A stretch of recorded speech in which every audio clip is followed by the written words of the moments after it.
financial AI Copilot. It's a very small use case, right? I have cut shorted some of its features because to sort of constrain the time limit of 30 minutes, whatever we can do. So we will be having a simple data ingestion layer, which will ingest the data to MongoDB Atlas. And then we will deploy the MongoDB MCP server. We'll expose it as a HTTP streamable sort of service that LangGraph based agent, which uses OpenAI GPT-5 model that can leverage it to connect with the MongoDB database. And the entire thing will be wrapped under the sort of Gradio interface over Streamlit to provide a chat interface, right? So Gradio will be responsible for UI and providing a chat interface. Hopefully, I was able to say. I just tell you, you need to give them memory. You need to give them information of existing you need to give them existing memory that contains information that you have previously, and you need to give them a robust system that enables them to actually adapt and continuously evolve and learn. Mm-hmm. I happen to work in Oracle, and it'll be no surprise that pretty much all the Fortune 500 companies, or most of them, are using an Oracle database. I heard Oracle do some work in data. I heard you did, yeah. I wasn't sure if it was a rumor, but yeah. Well, the thing about the unique position of where Oracle is, and this is very rare for any company in tech, Oracle has existed for over 4 decades. Mm-hmm. And across our 4 decades, we've seen different crucible moments and paradigm shifts. We've seen the internet era, the cloud transformation, data, now we're in AI. But because we are students of change itself, we understand what we need to do to evolve and meet the needs of our customers and developers. Mm-hmm. And that's why most of the data is sitting in most of the data you see in Fortune 500 companies sitting in Oracle. So Oracle understands data. That means we understand what agents need to actually be successful, which is memory. And we understand the robustness and the techniques we have to build around the agent itself to allow it to continuously learn.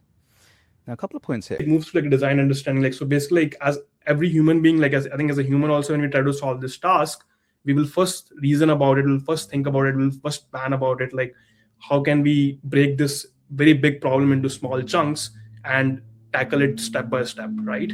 And also, like, at the same time, you also want to have a capability where if you make mistakes, you have the capability to go back and correct it. Like, these are the tools as a human psychology, like you use these kind of like notions to kind of like tackle a big problem. So it has to be closed loop. You can't like just assume that like you give input and you get output, which is always correct, like, so you need to have this like closed loop ecosystem here. So for example, like in this case, like I'm showing, like you get like you have this agent which we are building where the design input is like a Figma file and a task. And then like there is an orchestrator agent, which is like, we can call it as a main agent, or there are different terminologies being used. But the job of this agent is to like have some vision about what is happening around it in some way. And then there are different like components here, like how do you read the design? Like we'll look in the next slides, like how can we have the capability for the agent to read the design files, and how can it plan across different pages and different components, like how it can generate front-end code. And then once it is doing that, like how it can like understand like what it has done, how it can understand whether it is right or wrong, and then go back and do it again if needed. So I think this is like a very, I would say like a very closed loop ecosystem, which I think is very, I would say like it's this time it's not you that are orchestrating and directing the different agent, but there is another agent that does the orchestration. And basically, these are the 3 parts that I presented at the latest Devoxx Belgium. And then I had chat with people there, of course, because this is why you go to conferences. And then they started telling me, okay, but I have this special event. You know, I think this specific one, you know, everyone's just trying to get OpenClaw as small as possible. And it goes back to the earlier questions that I raised about Perplexity Computer. Like, it doesn't actually solve the core problems of OpenClaw other than the physical size and speed of the code base, right? And that is one aspect that could be improved, but it's not anywhere close to all of them? Yeah, I mean, if I were to zoom out to the conceptual level of this story, I think it's really interesting because we're trying to go from these cloud giants to edge swarms, and it's like the era of everyone's device is now AI capable, right? But then when we zoom down into the details, I think we've collectively brought up, issues and challenges that need to be solved. So even if the inference challenge was solved, there's still going to be and the infrastructure costs drop with GPU usage. There's still going to be network costs; those are going to go up, right? So is that network cost going to offset that because you're going to have, this plurality of messaging, message volume, bandwidth, requirements, right? So, Agent skills have exploded in popularity in an incredibly short period of time. Anthropic published their concept of agent skills as an open standard last December, and since then it has grown rapidly. Vercel's skills.sh directory now has over 77,000 published skills that you can use. And as they're fully open, you can integrate them into any AI agent that you want. In this video, I integrate skills and sandboxes into a custom Python and React agent. And I'll show you step by step how you can between that and what I do at work every single day. And don't get me wrong, I think it's amazing that a lot of people are actively trying to build things and they're just excited about AI coding and just doing things. And I think that is great, but on the flip side, the term like vibe coding being synonymous with AI coding, in my opinion, is essentially a disservice to the entire industry. Basically, when everyone who is doing AI coding is getting lumped up all together with vibe coding, I don't think that's the right approach. So today, we're gonna talk about what agentic engineering is and what I think are the 5 pillars that make up this new practice. Before we dive in, I wanna give 2 really good examples of this new term, agentic engineering. And I think Andre Karpathy tweeted about this, saying that what he are essentially stateless entities. When you spin up an AI agent, its entire memory exists inside what we call the context window. And the context window, well, it's a bit like RAM, like random access memory, in that it's volatile, temporary storage. The moment that session ends or the context window has filled up, well, the agent's memory effectively resets. It forgets what it did. And that can be a bit of a problem for agentic AI. Now, this lack of state in that model, because it tends to be the case that if the model wrote the code, it doesn't see fundamental design flaws that might be in it. I mean, and by the way, that's like kind of the same as humans, right? So this is something that's really a workflow that enhances productivity, right? And I think that first slide that we had that talked a little bit about the leverage that these coding tools buy is extremely important to remember in this context. Before, when you used to bet on software, you'd pick one and it would be mostly fine because things were 10, 15% better, and that's not enough to move the needle on that kind of thing.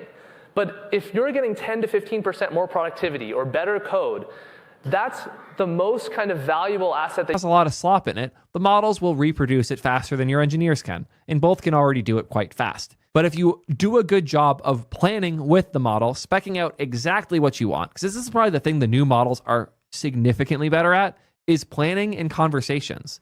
Spend a bunch of time in the back and forth with the model. Write a better plan. Tell the model, this sucks. I want to delete this entire folder.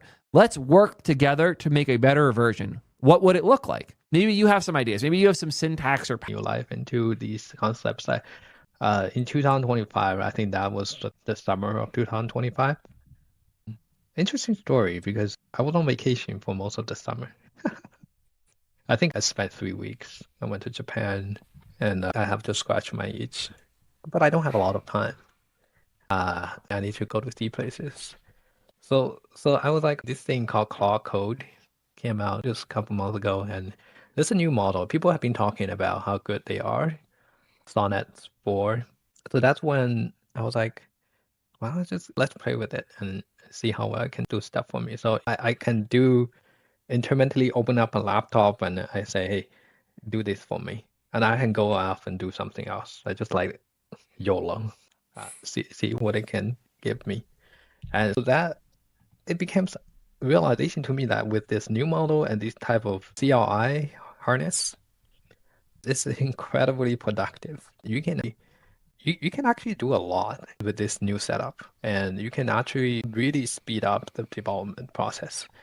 I'll give you one example. So there was one specific project I wouldn't name specifically because it was never released. It's part of some internal effort in Microsoft, and it was kind of try to orchestrate some of these heavy backend processes. So it needs to be able to understand asynchronous task management. It has a dashboard. It has a progress indicator, and it has data pipeline that needs to manage multiple stages and see whether it needs to be retried on the different stage and see whether you can progress the next stage. So it's pretty complex. It has a front-end UI and it has a back-end services. It has multiple threads to manage in the back-end. And that service got built in 2 days.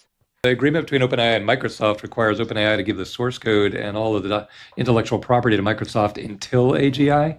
Do you think they use the same definition of AGI? I suspect it's something similar. So the definition, my understanding based on public reporting of the OpenAI to Microsoft definition of AGI went through several iterations, with the most recent iteration prior to their, I think, for-profit transition being, and Salim, maybe you'll like this, it did actually have, is that it has access to any tools. So it has built-in capabilities that let it interact with your computer. That's why it can actually take actions. So the main ones are really simple. We've got read, so Claude can actually look at your files and data.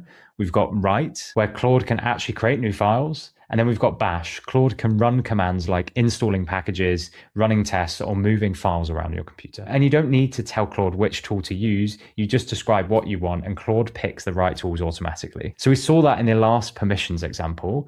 Now, this is in response to this study that came out last month called Evaluating Agents.md, are repository level context files helpful for coding agents. I'll put a link to this down below. The long and short of it is that this study pretty much said that using stuff like Claude MD, these like system message add-ons that are supposed to enforce particular conventions, are actually a net negative and they hurt the AI system. The reason for that is oftentimes these conventions don't make sense with how we actually create projects, right? Oftentimes we're doing like the UI in one section and the backend in another section, the authentication in another place, yet it's constantly bringing in all the conventions. All that to say is a lot of people are saying don't use Claude MD.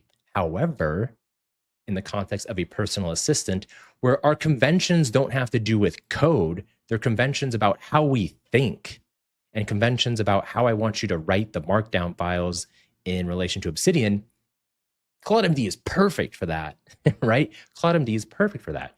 And one of the ways Obsidian allows us to improve this is because really fast adoption. So those aspects are there, but and then like there is these AI tools are actually available for developers. Like for example, like now Java, one version of Java to another version of Java, which is like again upgrade that is actually just very widely adopted. We have a mature tool, so individual workflows are actually seeing deeper adoption, but this is a very horizontal technology. It's like it can actually just make things better for pretty much every one of recurring tasks in my work week. So naturally, that's where I started. My starting point when figuring out my recurring needs and processes in my business was to use Claude as a thought partner in this process, which I'm doing almost all the time these days. So here's an example of just one of many conversations that I've been having with Claude over the past month. You can see it goes super deep back and forth. It actually started with a prompt that looks like this. And when you see a big wall of text, that usually means it was a voice recording. And I think I was actually out on a walk when I recorded this. So, sort of just like brain dumping my my content production process and getting Claude's feedback on that, and then trying to kind of hammer out what this would look like to have a team helping me in the research and planning and production of the content that I produce. And so, lots of detail goes into this, lots of changing of direction and trying out, different cadences, different mechanics, if you will, in this process.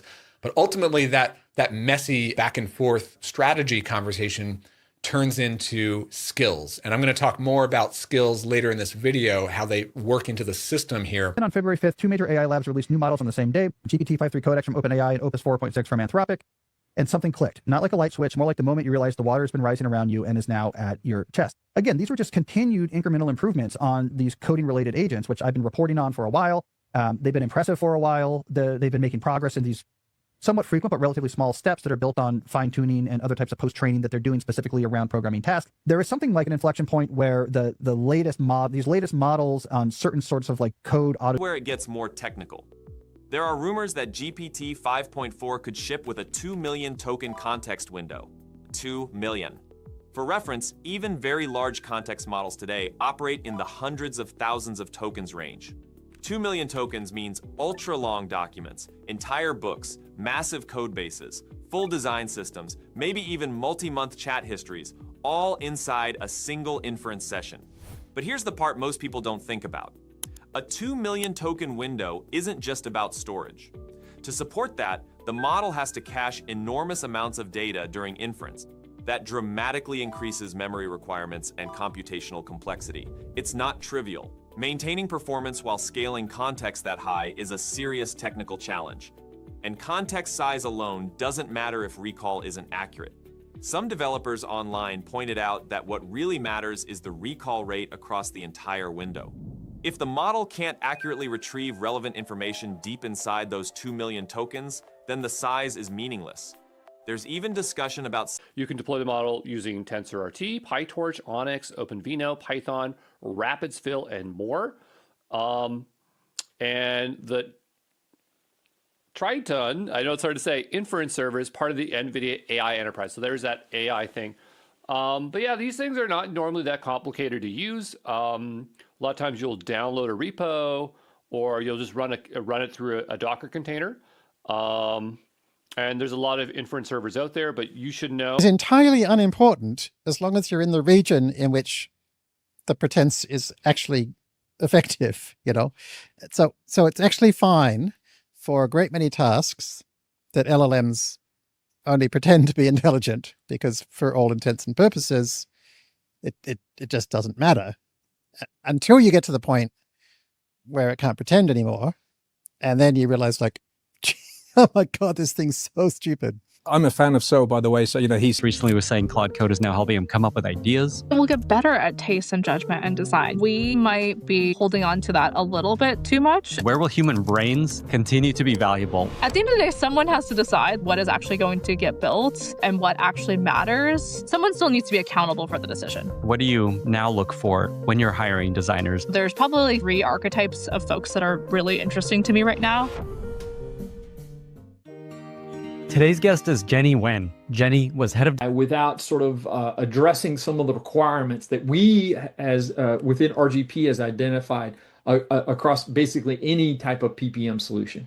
There are certainly some non-negotiables. So the first would be, your enterprise needs to have an AI strategy. You need to have a plan of how you're going to leverage AI moving forward. You also need to very clearly adopt and identify approved AI tools. You need to be very clear with your users about these are the right tools that we should be using. And consequently, if you have unapproved tools, you need to be very clear to say, and you should not be using these tools.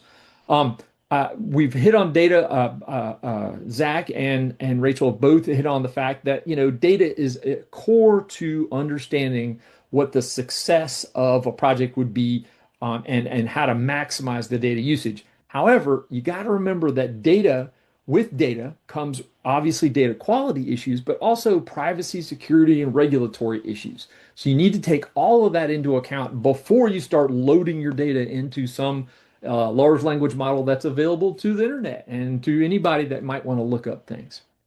Role-based security is certainly a key element of a success. We want to make sure that when you're looking at data and you're loading a lot of data, that you've set up your AI's tools to be more role-based. That's a sort of a standard security approach, but it is important that you apply that within AI.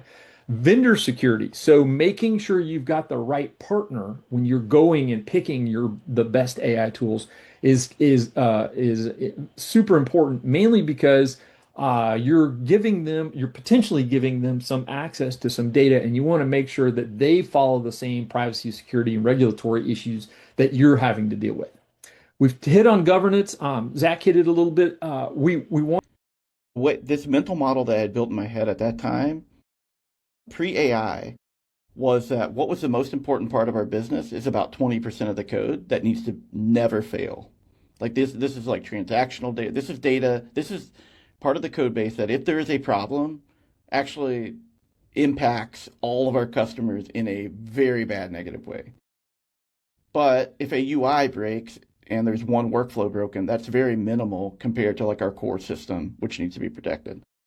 So what I've started to think about a little bit is just like there's a series of there's a good portion of your code which I think we can have like disposability as a core primitive for how we think about things when we design systems.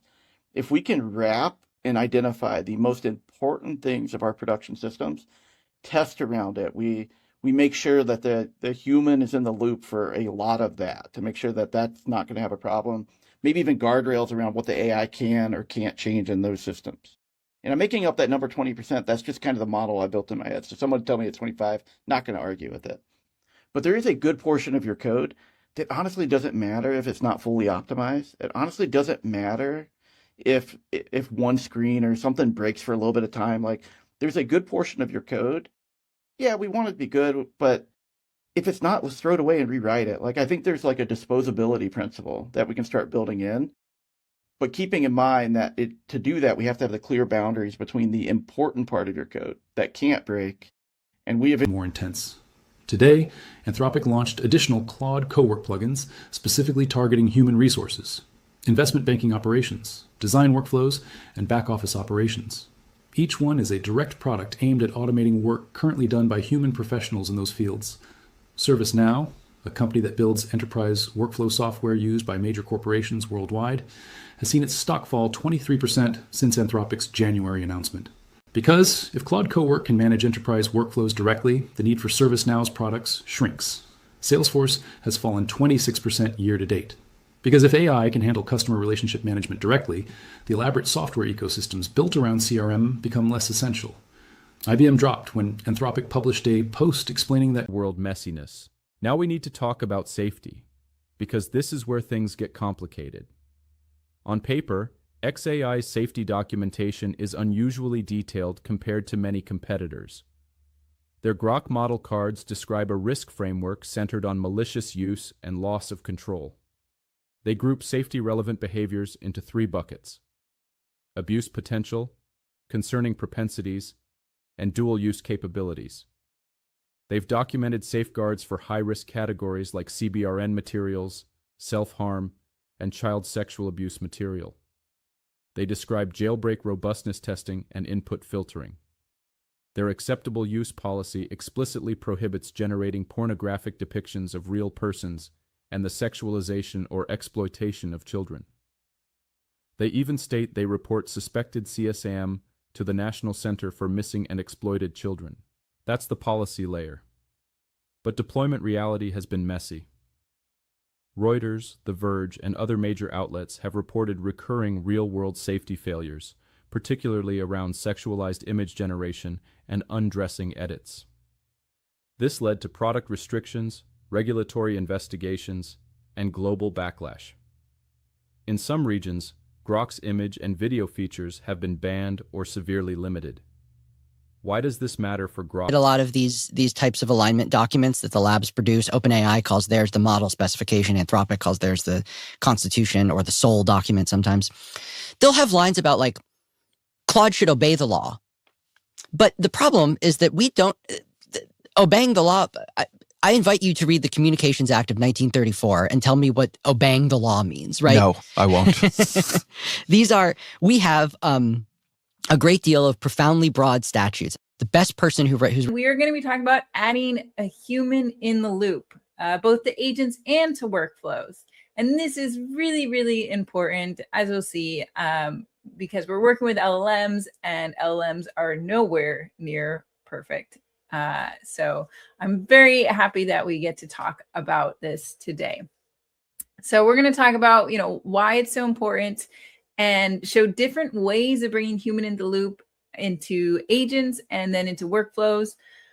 Discuss how to do checkpointing, which is something helpful for human in loop workflows, especially ones that happen over time. And then end with another cool end-to-end application. So if you do want to follow along, we have this repo that we've been using throughout the series. So you can go to the repo and you can click the code button, and then you will see a big button, create code space on main. And that will open a VS Code in the browser that has everything set up. And when this opens in Codespaces, it will use GitHub models by default, which are free models that you can use with your GitHub account up to a certain rate limit. And I think for these examples today, we can use, I think that they all fit within the rate limit. So hopefully you are able to run all the examples today for free with GitHub models. Just let us know in the chat if you have any issues with following along with the code. If you do already have the code checked out, do run git pull this morning, afternoon, whatever, to make sure you have the latest changes, because, you know, sometimes I make little tweaks to the code between our sessions. So let's recap what we've been talking about this week is agentic workflows. An agentic workflow is a flow that involves an agent at some point. At the enterprise level, middle and guardrails, again, so you have that security at all different levels. And then the different agent systems within the agent framework, this is directly what we were talking about for orchestration, the different levels of orchestration, and then we have multi-domain specific orchestrations that also happen. This is management. Now, identify AI risk, early, the technical risk, ethical risk, and legal risk. Then conduct impact assessment and monitor AI in production. Then mitigating strategy. What do we fall back on? Your fallback mechanism, human oversight, and regular audit also prevent such risk from imaginary risks from materializing. All right, so AI adoption in fintech, we look at the emerging AI trends in Africa. March 2nd, 2026, Anthropic's Claude AI began experiencing what the company calls elevated errors across its web and app interfaces, impacting users worldwide. The first official status update went out around 11:49 UTC, marked as investigating, and a follow-up after about half an hour confirmed that the Claude API seemed to be working, but the main Claude.ai site and login flows were broken. Multiple outlets, including TechCrunch, Bloomberg, and tech sections of major newspapers, reported that thousands. The backlash isn't just cultural or financial, it's becoming political, and one race tells the whole story. Meet Alex Boras.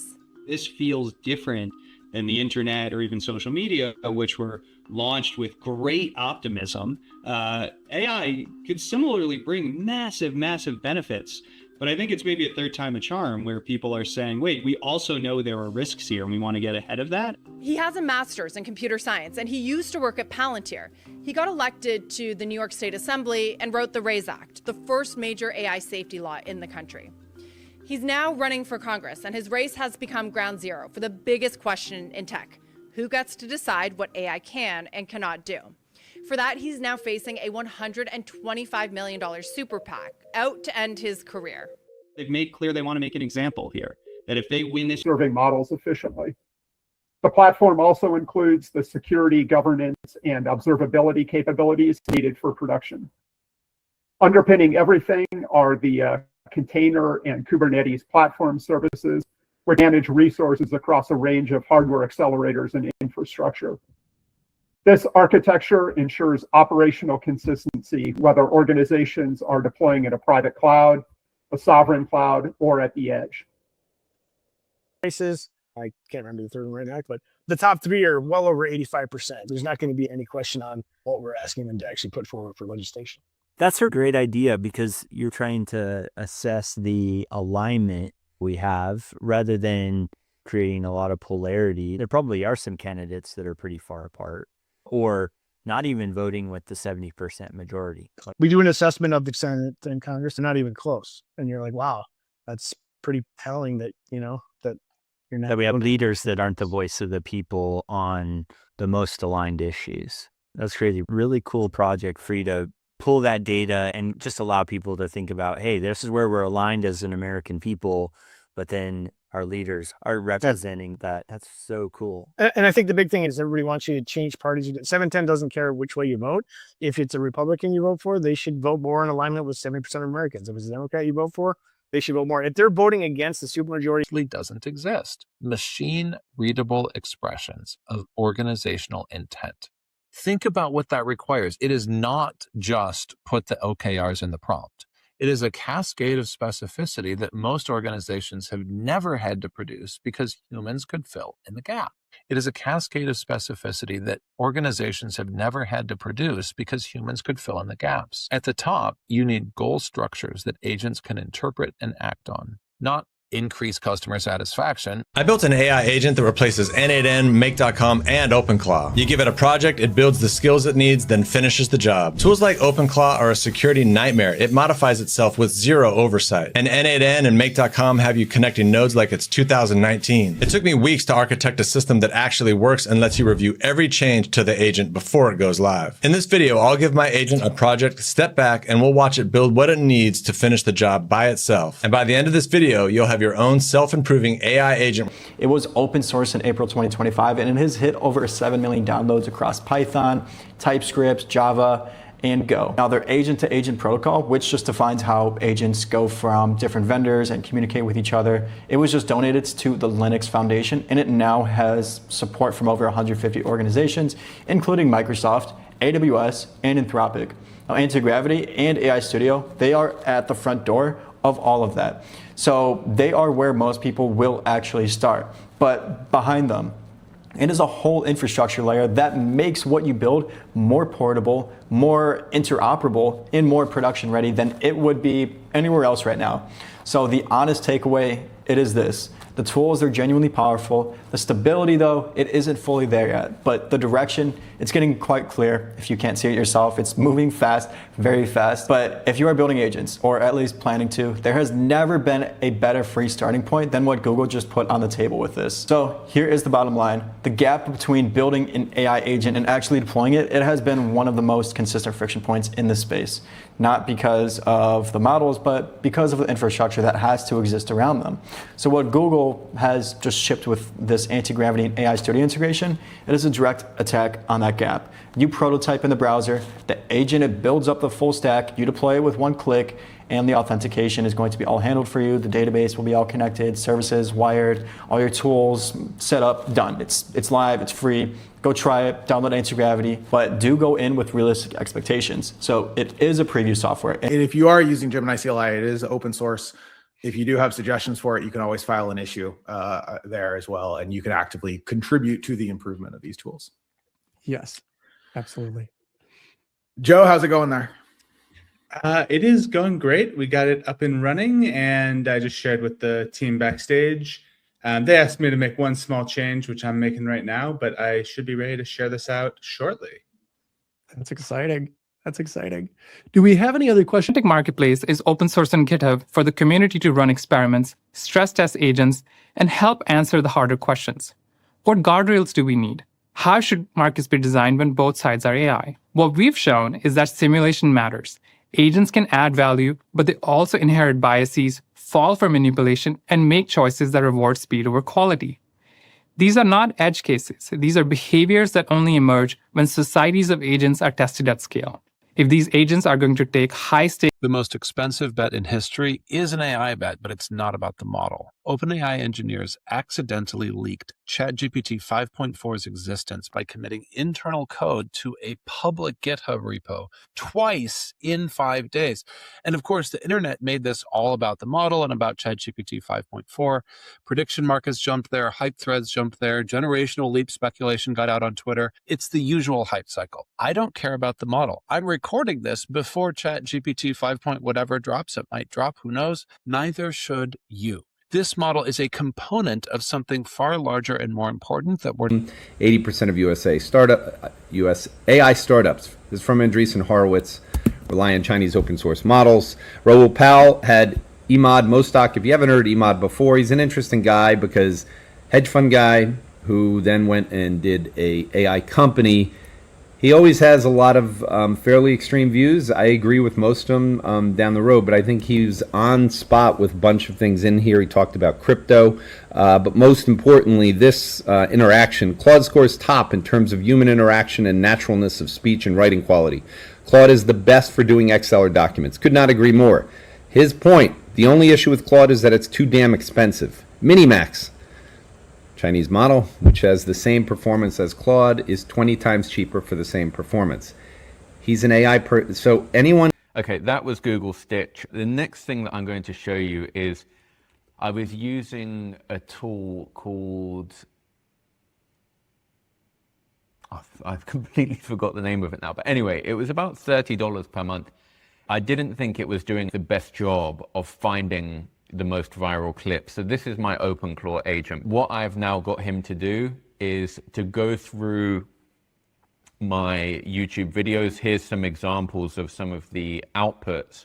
It will make shorts and clips. His instructions are to go through the videos, look for the most viral clips and turn them into shorts. Here's some examples of the outputs. It's not perfect, but it does understand. If it's picture in picture, it will kind of try to, maybe this is a better example. It will identify my face and put that at the top 30% of the screen. It's going to try to come up with a good title that drives engagement and stops people scrolling. And then on the bottom half, it's going to put the actual video itself. So this is me going back and forth with the agent and building it out. But basically, I've replaced this tool that I was using before. I also integrated thumbnail generation using Nano Banana Pro. It tries to write an SEO optimized description. It makes tags. And here's some examples of some of the thumbnails that it came out with and that it will attach. It tries to make tags and it attaches it and it automatically uploads to YouTube through the YouTube data API. So it will schedule those posts. So it's designed to make clips and also short form. So it will... on is the skill marketplace. Agent Zero does not have that type of community yet. That said, that skill marketplace has also become a bit of a dangerous place. So do your due diligence before using that.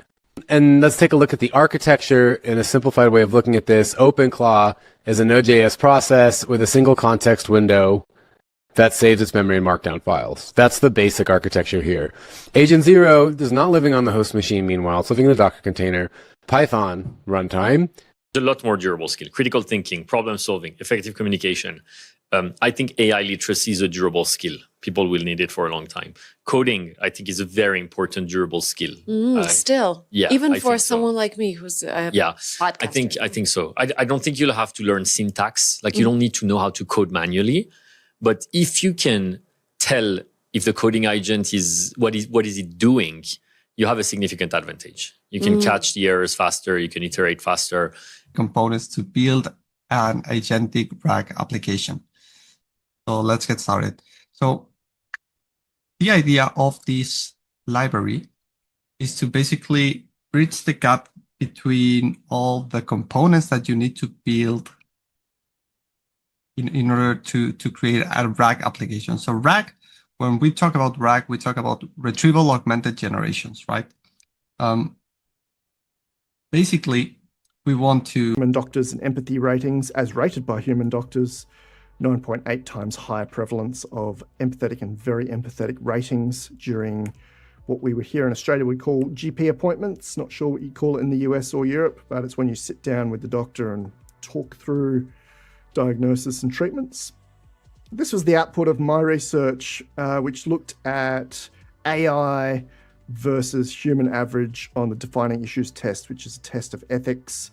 GPT-4 outperforming our 99.9th percentile humans as measured by Microsoft.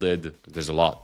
So there's two big updates here. One of them is their new flagship model that we barely missed last week. It came out late Thursday. We usually have our news cut off late Wednesday, early Thursday. Gemini 3.1 Pro. As I mentioned, it's their new best-in-class, state-of-the-art model. And I want to show you two things concretely. First of all, let's just run my favorite visual benchmark and compare it to the other models. An SVG of a Death Star over LA. And then here I switch on over to the Pro model. Obviously, this model is not going to be available on the free plans. And just to show you examples of the change from Gemini 3 Pro to 3.1 Pro, here's an animated SVG prompt, as you can see here at the bottom, and you could directly see the difference in results. It's significant every single time. So again, the progress in the models does.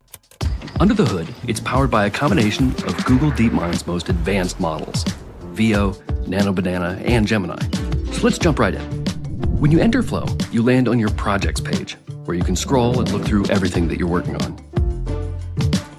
Here you can start a new project or click on an existing one, where you'll see all of your assets appear in a grid.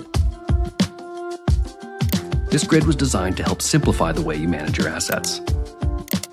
As your project grows, you can group. You can easily outperform here all the proprietary models. Limitation, yes, of course. If we remove the Cooper-Glauber penalty in the scoring here, this, drives up the accuracy on the training distribution, and this risks here the severe over-optimization, and a model stripped of a Cooper-Glauber regularization is prone to catastrophic exploitation of its own reward function.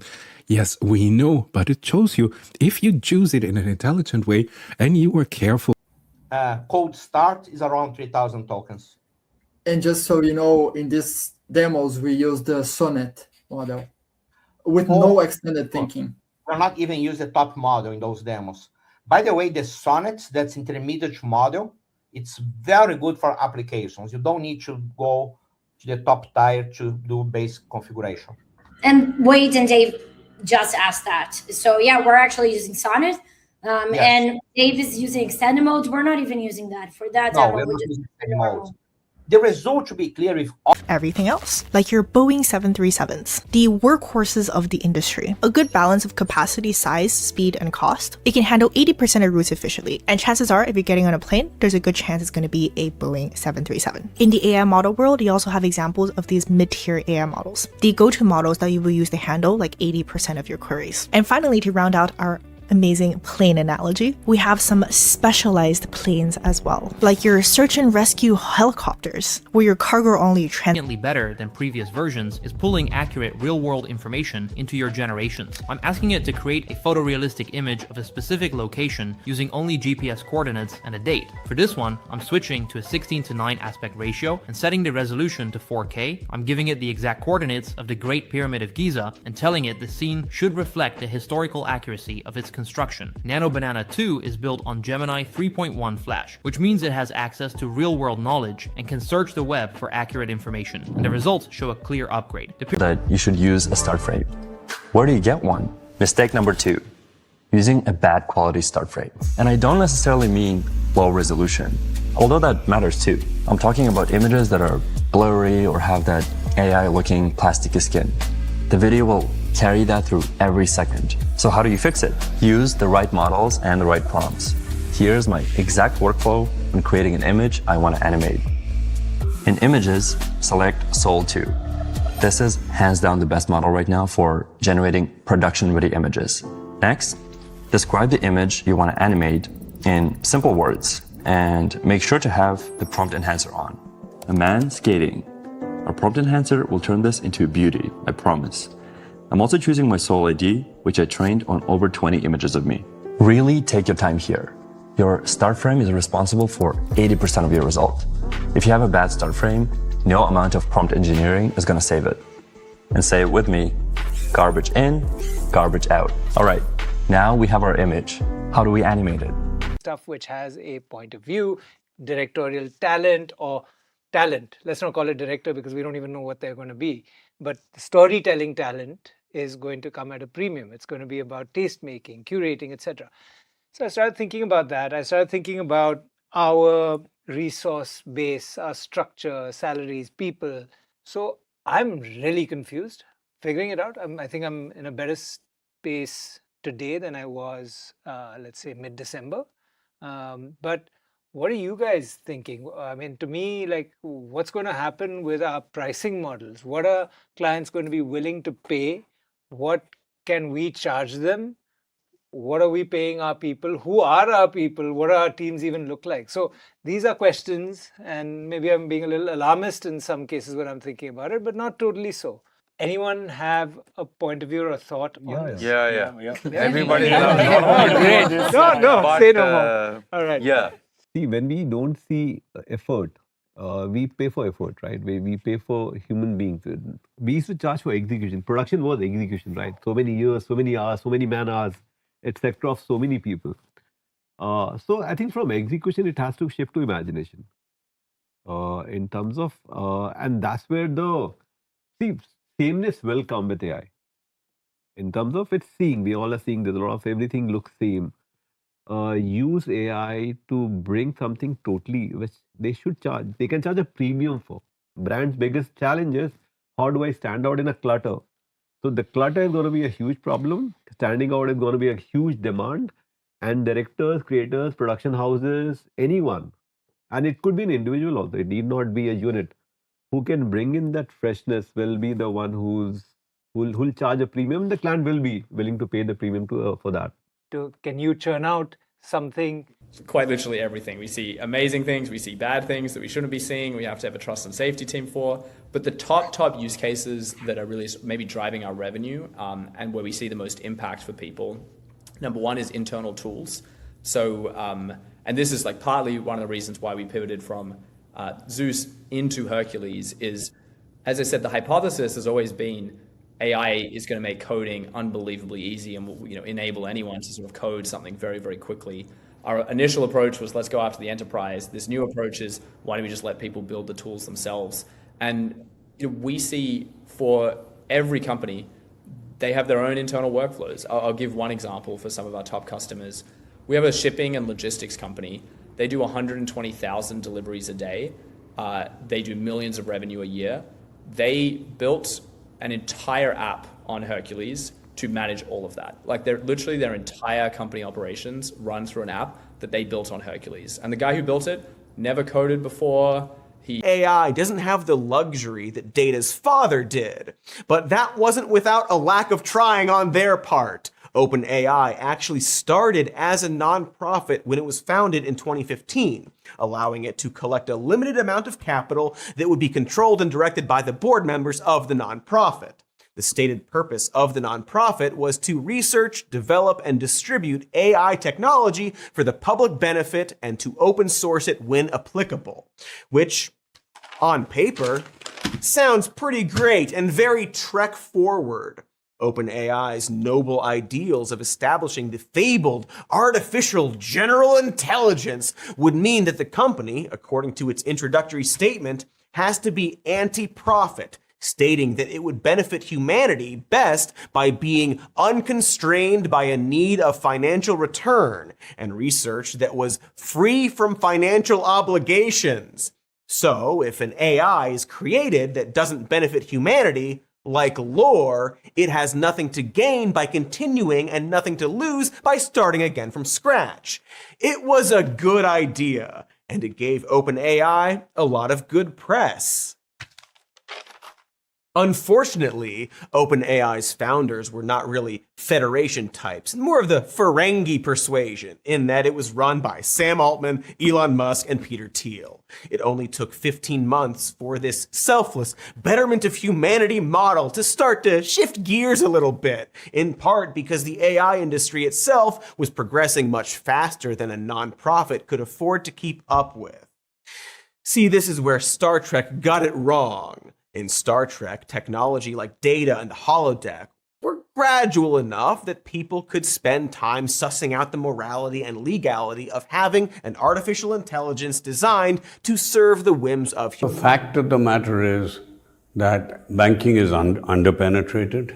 Large portion of deposits remain in semi-urban and rural India, and with the small businesses which you can get. So I don't think deposit is this thing. This business about moving to equity and mutual funds. For Christ's sake, 6% of India's population invests in the stock market. So that cannot be, and it hasn't gone out of the bank. The only money that's gone out of the bank is the efficiency of the government, which had large balances in power, which has come out. Well, I don't think there's shortage of money. I think we can work it out. And if there is, then maybe they will have to look at, re-look at their reserve requirements in the priority sector, etc. But it's an underpenetrated market looking for growth, and you have to look at new areas. It was almost a given that the good corporates will go 1 million subscribers just off viral X posts. Yeah. That's amazing. I love this life hack. Thank you so much. Although this has been the primary life hack of the 25, and I do believe that the media evolves itself as well. So 26 could be different. Oh, I always see LinkedIn on the rise, so maybe LinkedIn. Maybe LinkedIn. Your previous company, you sold it for 166 Yes. million. Were there any key learnings from that business or mistakes that you made that you will scenario where AI drives unemployment to 10%, where consumer spending collapses, where markets plunge, and the entire economy is fundamentally reshaped? So, Scott, we discussed this a little bit with Josh Brown during the week last week. He had some interesting thoughts. We also got a lot of feedback from our audience. A lot of people are very shaken by this article. Again, it doesn't really tell us anything we didn't. I think so. I think the market's got it wrong. I think it's very likely that these companies that we're talking about are going to introduce agents that run on their platforms. You know, these agents, of course, they have to be experts in what they do, and nobody's going to understand customer service better than ServiceNow, and they're going to come up with agents that are really fine-tuned and optimized for the type of work that uses the tools that they have. In the end, also, you know what I'm going to do? I'm going to host OpenClaw, like OpenClaw Foundation. Maybe they'll have a hosting option like WordPress does. So how do you think about that? Is this like a temporary business, or how does this become like a sustainable long-term business? Basically, we started by building an OpenClaw before OpenClaw came out. We're software developers, so we kind of started with a coding harness, and then I started adding all these integrations, and I'm like, hold on a second. And this is around the time that 4.5 came out, where tool calling got really reliable, and I was like, hold on a second, this is really Shows why. For computer programmers, 75% of their tasks already covered by AI. Customer service reps, 70%. Financial analysts, nearly 60%. On the other end is construction, agriculture, transportation, installation, and repair. Near zero penetration today. That is telling us that the physical economy is the last place that AI will reach. Take a look at this other chart from the study. The blue is what AI could theoretically do. The red is what it's actually strategically leveraging agentic intelligence for high judgment, complex tasks, and relying on traditional automation for high volume, low judgment, foundational steps. We conclude today's briefing with the clear message that the future is agentic. We have moved into a new era of capability, establishing a new category of software we call intelligent automation. This system is fundamentally distinct from rigid robotic process automation and simple conversational chatbots. Now I want to show you something brand new. This literally just launched days ago, and it's a game changer. It's called Scheduled Task, and the concept is simple. You describe a task once, pick how often you want to run it, daily, weekly, hourly, whatever, and Claude does it automatically on that schedule. Think about that for a sec. You don't even have to remember to start it. Claude just does the work at the time you set. Let me show you how to set this up. There are two different ways.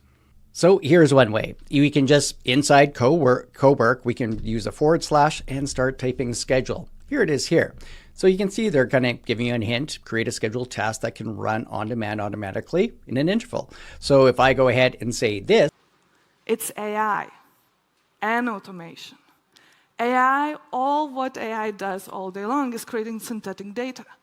And then taking the data, text to video, text to image, and transforming the data. If you combine that with automation, you have a superpower. And next time somebody asks you, what's the big hype about AI? Just answer, hey, we have this fundamental technology right now that does everything better what we human with our flesh fingers do on this device, but not only better, but it gets better every single day. So that was the first thing. Now I get massive alpha. Massive alpha is generated typically in controversy. How do you arrive at controversy? By testing out these ideas and getting a sense of people's reactions to it. So for example, going back to this crypto example, there are crypto projects right now that are completely fungible, totally private. And if you ask people, they will have wildly divergent views. That is a great setup for some of those crypto projects again, could go to zero, but could go to infinity. Yeah. So this bucket is always about just swinging for the fences. This bucket, the medium and large, is you can never be wrong. Because I would rather take $1 billion and generate a 2x than go to then have a chance at a 5x, but there's also a chance. Okay, so now, we're talking about how to search that data. The other aspect is how do we ingest that data? How do we get our documents and our data in a form that is going to be the most searchable? So if we are, if we're doing a database row, that's pretty easy. We're just picking out the columns and vectorizing them. But for documents, things get a lot more interesting. So if we are dealing with documents, then we need to set up an ingestion flow. So here's an example ingestion flow. We can take the PDF, we could send that to Azure Document Intelligence, which is a service that uses OCR models as well as LLMs in order to be able to extract information out. Then we can send it, use some code in order to split the extracted text into chunks. And we can split that text based off of, boundaries or headings. Like there's many ways that you can split your data up, different kind of chunking algorithms out there, but generally you're going to use some sort of code, some library in order to split the data into chunks. Then you're going to take each of those document chunks and then generate embedding models. And then finally store the data and the original document somehow in some database that is searchable. So it's a general ingestion flow here. Now, I get the question, why do we need to split documents, right? Because people say, hey, Pamela, like LLMs have these huge context windows now. Like I'm using like a, LLM that has like 1 million, a context window of 1 million tokens. Like, do I really need to split the documents, right? So first of all, when people are developing RAG applications for their domain, they are often putting a lot of documents in, in that database. So those, the total context of those documents is generally more than 1 million. If you truly are building RAG for a small data set, privacy risk and real instructional value, and at the same time, you're able to support responsible classroom use for teachers as well, and while monitoring activity for signals that may indicate safeguarding concerns. So it's all about getting the balance right, and I think that's what adopting AI with confidence really means, and that's what we're committed to. Partnering with you on is really making sure that as you're going, don't really develop, or if they existed, they weaken. The offloading becomes a kind of dependence.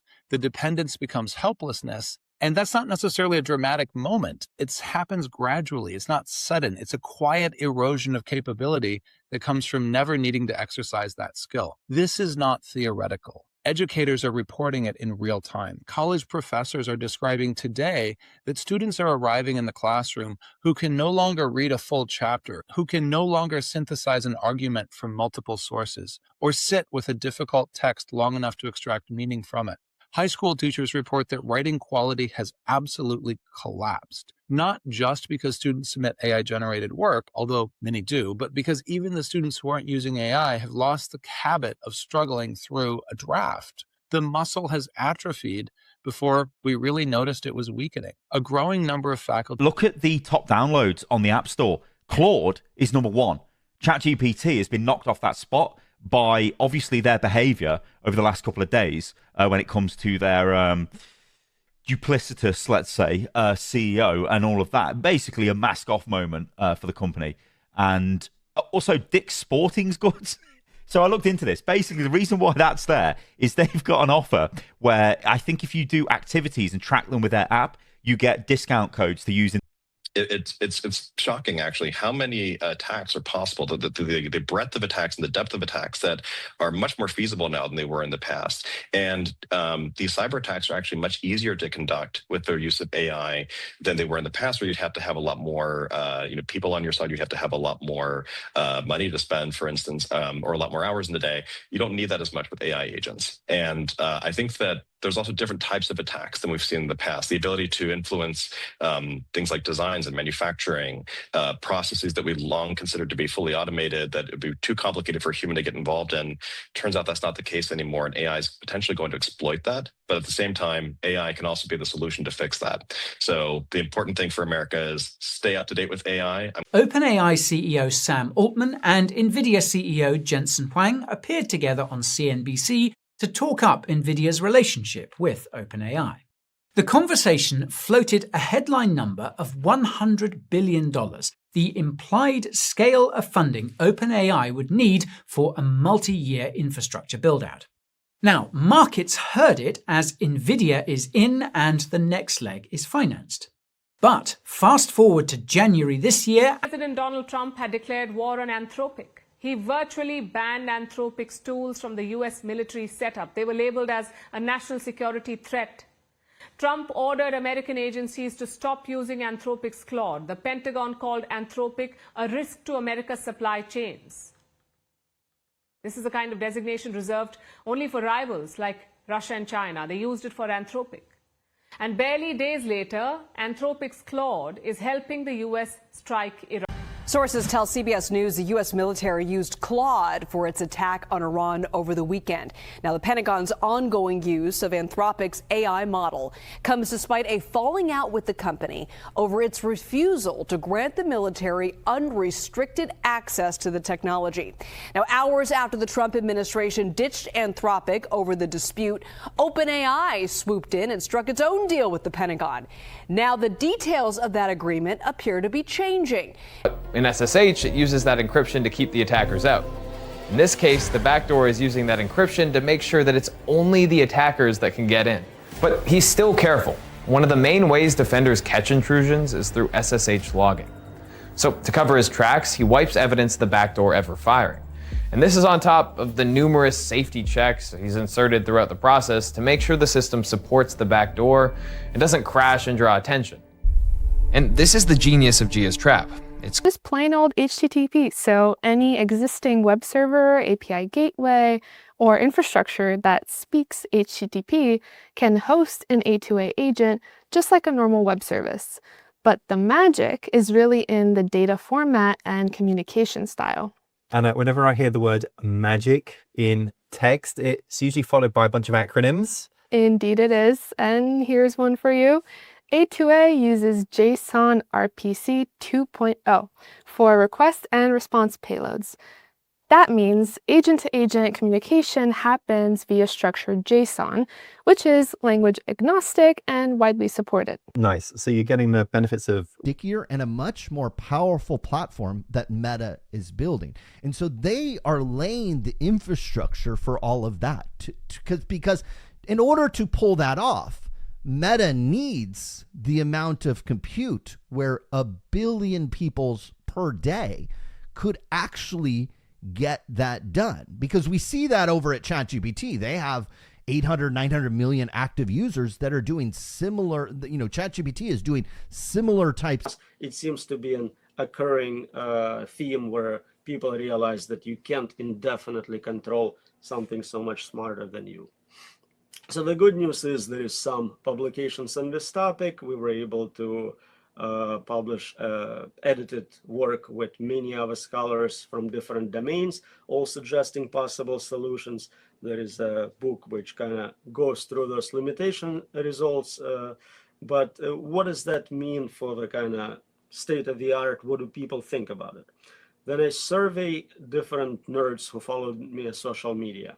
Very small sample size, not scientifically significant results. It seems that maybe only about a third think the problem is actually solvable in any meaningful way. You can actually